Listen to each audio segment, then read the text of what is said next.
You may connect up to 6 compatible Bluetooth devices. The connecting procedure varies according to each cellular phone model. To check the compatibility of your device, please visit this website. To connect a phone to the Bluetooth system, the vehicle must be stationary. Touch this icon, Connections, Device, then Add Device. A message will appear on your vehicle's screen directing you to enable Bluetooth on your device. Ensure that the code on your vehicle's screen matches the code displayed on your device.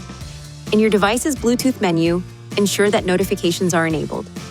If the software on your phone has been updated and you are experiencing difficulties using the Bluetooth system, it may help to delete and then reconnect the phone. To do this, touch this icon, Connections, Device, then the icon by the name of the phone you wish to delete. Touch Delete, then Yes. Once your device is removed, repeat the connection procedure. From the device key, you can touch to switch to a different Bluetooth device.